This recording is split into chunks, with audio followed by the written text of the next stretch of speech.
السلام علیکم ورحمۃ اللہ وبرکاتہ۔ ناظرین، استقبال ہے فکر و خبر اسٹوڈیو میں، میں رضوان احمد ندوی ملکی اور عالمی اہم اور خاص خبروں کے ساتھ۔ تو ناظرین، اس وقت کئی ساری اہم خبریں ہیں جو آپ کے سامنے رکھنی ہیں، خاص کر غزہ کے تعلق سے، وہاں کیا ہو رہا ہے، لبنان میں جو دھماکے ہو رہے ہیں اس کی تفصیلات بھی سامنے رکھیں گے، اور ہندوستان سے جڑی ہوئی کچھ خبریں ہیں جو خاص کر مسلمانوں سے جڑی ہوئی ہیں تو وہ بھی آپ کے سامنے رکھیں گے۔ تو ناظرین، تمام خبروں کے لیے دیکھتے رہیے خبرنامہ۔ غزہ میں جاری اسرائیلی دہشت گردی کے دوران ایک ہی روز میں مزید 48 فلسطینی شہید ہو چکے ہیں اور درجنوں زخمی ہو گئے ہیں۔ قابض طیاروں اور توپ خانوں نے بدھ کو غزہ پٹی کے مختلف علاقوں میں بمباری کی ہے، جس میں گھروں، بے گھر افراد کی پناہ گاہوں اور سڑکوں پر موجود شہریوں کو نشانہ بنایا گیا ہے۔ شہداء میں 9 بچے بھی شامل ہیں۔ تصویریں انتہائی دردناک ہیں، دل دہلا دینے والی ہیں اور اسرائیلی دہشت گردی کو واضح کرتی ہیں، لیکن ریسٹرکشن کی وجہ سے ہم آپ کو تصویریں دکھا نہیں سکتے، لیکن آپ سوشل میڈیا پر دیکھ ہی رہے ہیں کہ کس طریقے سے دہشت گردی وہاں ہو رہی ہے، لیکن اس کے باوجود تمام جو ہے خاموش بیٹھے ہوئے ہیں۔ اقوام متحدہ کی جنرل اسمبلی میں فلسطین کے حق میں ایک قرارداد منظور ہوئی ہے، جس میں اسرائیل کو 1 سال کے اندر فلسطینی علاقوں سے قبضہ ختم کرنے کا حکم دیا گیا ہے۔ اقوام متحدہ کی جنرل اسمبلی میں پاکستان، ترکی، قطر سمیت دیگر ممالک کی جانب سے پیش کی جانے والی مشترکہ قرارداد کے حق میں 124 ممالک نے ووٹ دیا، جبکہ 14 ممالک نے اس کی مخالفت کی اور 43 ممالک کے اراکین ووٹنگ میں شامل نہیں ہوئے، جس میں ہندوستان بھی شامل ہے۔ قرارداد میں کہا گیا ہے کہ اسرائیل کو 1 سال کے اندر غزہ اور مقبوضہ مغربی کنارے کے علاقوں سے اپنی موجودگی ختم کرنی ہوگی۔ اقوام متحدہ میں دہشت گرد اسرائیل کے سفیر ڈینی ڈین نے قرارداد کی منظوری کو شرمناک فیصلہ قرار دیا اور الزام لگایا کہ اس طرح کے اقدامات سے فلسطین میں موجود دہشت گردوں کی سفارتی پشت پناہی کی جا رہی ہے۔ سعودی ولی عہد محمد بن سلمان نے صاف کہہ دیا ہے کہ فلسطینی ریاست کے قیام کے بغیر اسرائیل کے ساتھ تعلقات قائم نہیں کریں گے۔ گزشتہ روز سعودی عرب میں ایک اجلاس سے خطاب کرتے ہوئے محمد بن سلمان نے فلسطینیوں کے خلاف جاری اسرائیلی بربریت کی شدید الفاظ میں مذمت کی اور فلسطینیوں کی حمایت کا اعادہ بھی کیا۔ انہوں نے کہا کہ سعودی عرب فلسطینی ریاست کے قیام کے بغیر اسرائیل کے ساتھ تعلقات قائم نہیں کرے گا اور فلسطینی ریاست کے قیام کی کوششوں کو جاری رکھے گا۔ محمد بن سلمان نے واضح کیا کہ فلسطینی کاز سعودی عرب کی اولین ترجیح ہے۔ واضح ہے کہ سعودی ولی عہد کے اس بیان سے امریکی وزیر خارجہ اینٹونی بلنکن کی ان امیدوں کو دھچکا پہنچا ہے جو سعودیہ اسرائیل تعلقات کے امکان کو غزہ جنگ بندی اور اسرائیلی قیدیوں کی رہائی کے معاہدے سے جوڑ رہے تھے۔ وہیں لبنان میں اسرائیلی دہشت گردی جاری ہے۔ پیجرز میں دھماکوں کے بعد اب واکی ٹاکی اور سولر پینل میں سلسلہ وار دھماکوں سے خوف کا ماحول ہے۔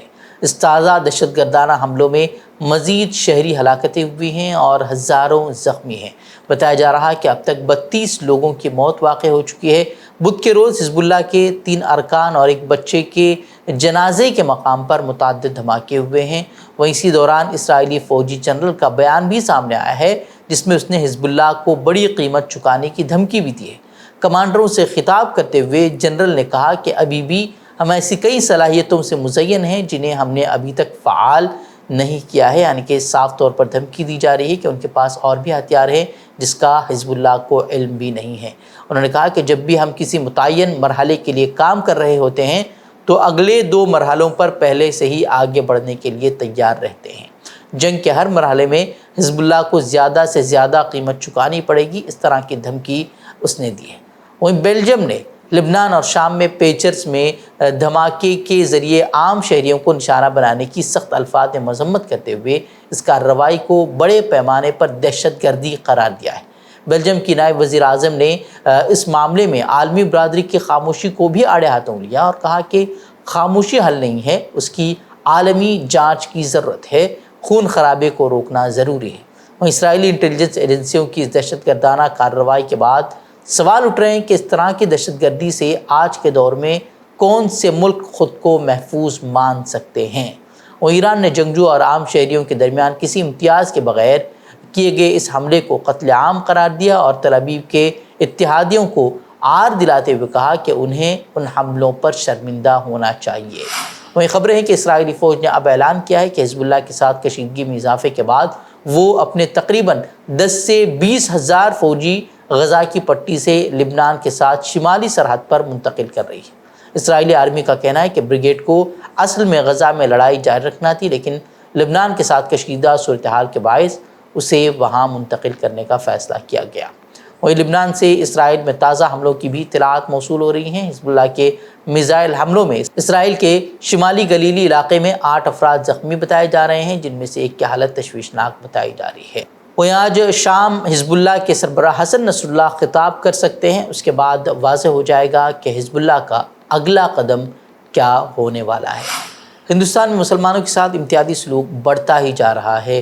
پہلے تو کہا جا رہا تھا کہ ہندوتوا تنظیمیں اس میں ملوث ہیں، ہندوتوا تنظیموں کی طرف سے اس طرح کی حرکتیں کی جاتی ہیں، لیکن اب یہ معاملہ بڑھ کر ہائی کورٹ تک جا پہنچا ہے، جہاں کرناٹک ہائی کورٹ میں حالیہ سماعت کے دوران جسٹس ودویا شریشانند نے بنگلور کے ایک مسلم آبادی والے علاقے کو پاکستان کہہ دیا۔ جج نے مغربی بنگلور میں گوری پالڈیا کے بارے میں بات کرتے ہوئے اس طرح کا حوالہ دیا۔ دراصل جج ایک آٹو میں 10 افراد کے بیٹھنے کا حوالہ دے کر وہ اس طرح کی باتیں کر رہے تھے، اور انہوں نے اس طرح کی باتیں کرتے ہوئے اس کا موازنہ جو ہے وہ پاکستان سے کر دیا، جو اپنے آپ میں شرمناک ہے۔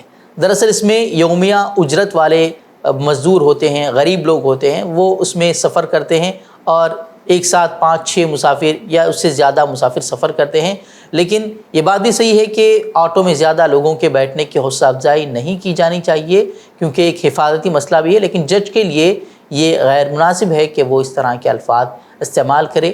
جج کا یہ ویڈیو سوشل میڈیا پر اب جو ہے بڑے پیمانے پر وائرل ہو گیا ہے، اور صارفین شدید غم و غصے کا اظہار کر رہے ہیں۔ کئی صارفین جج پر تنقید کر رہے ہیں اور سوال کر رہے ہیں کہ آئینی عہدے پر فائز شخص ایسا تبصرہ کیسے کر سکتا ہے۔ وسیم نامی ٹویٹر ہینڈل نے ٹویٹ کر لکھا کہ اگر عدلیہ کے لوگ اس طرح کی زبان استعمال کریں گے تو عام لوگوں کو ہندوستانی مسلمانوں کو کمتر قرار دینے کے لیے اس سے حوصلہ افزائی ملے گی۔ انہوں نے کہا کہ اس طرح منصوبہ بند طریقے سے مسلمانوں کے ساتھ امتیازی سلوک کے بارے میں سنجیدگی سے اقدام کرنے کی اور اس معاملے کو اٹھانے کی ضرورت ہے اور اس پر بولنے کی ضرورت ہے۔ ایک اور صارف نے لکھا کہ لگتا ہے کہ یہ جج بی جے پی میں شامل ہونے کی منصوبہ بندی کر رہے ہیں۔ وہیں ہیری نامی صارف نے لکھا کہ کوئی مجھے بتائے کہ یہ شخص جج بننے کا اہل کیسے ہے، یہ ایک متعصب اور بے شرم ہے جو جج کی کرسی پر بیٹھا ہے۔ ایک اور صارف نے لکھا کہ جج کے ایسے الفاظ سن کر میں حیرت میں ہوں۔ ایڈوکیٹ سنجوئے گھوش نے لکھا کہ ہندوستانی آئینی عدالت کے جج نے ایک مختلف عقیدے کے ساتھی شہریوں کو پاکستانی بتایا، یہ حیران کن ہے۔ بہرحال اب آئینی عہدوں پر بیٹھے افراد ہی اس طرح کے تبصرے کریں گے تو ان سے انصاف کی امید آخر کیسے کی جا سکتی ہے؟ عام لوگوں کے درمیان پیغام کیا جائے گا اس سے؟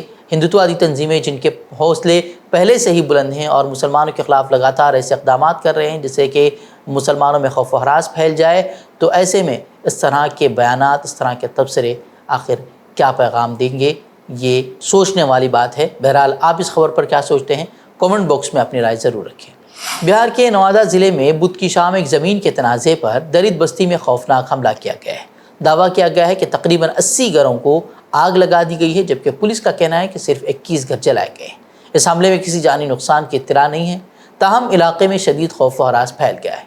مقامی لوگوں کا کہنا ہے کہ دلتوں کے گھروں کو آگ لگا دی گئی اور فائرنگ بھی کی گئی، اگرچہ پولیس نے اس دعوے کو مسترد کیا ہے۔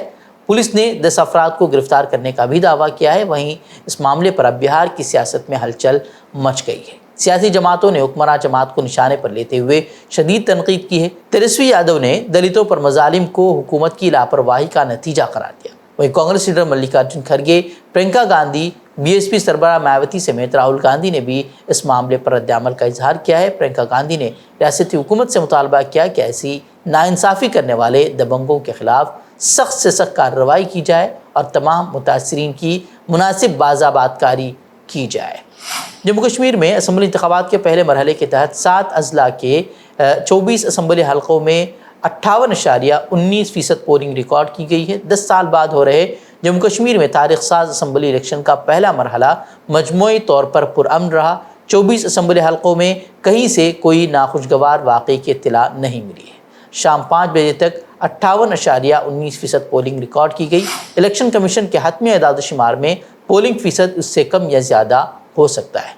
جموں کشمیر اسمبلی انتخابات میں 2019 میں ریاست کے خصوصی درجے سے متعلق دفعہ 370 ہٹائے جانے کے بعد یہ پہلے انتخابات ہو رہے ہیں۔ اس دفعے کے ہٹنے کے ساتھ ہی جموں کشمیر کی حیثیت ریاست سے ایک مرکزی صوبے یعنی کہ یونین ٹیریٹری میں تبدیل ہو گئی تھی۔ واضح ہے کہ جموں کشمیر میں کانگریس اور نیشنل کانفرنس نے اتحاد کیا ہے، جبکہ PDP تنہا الیکشن لڑ رہی ہے۔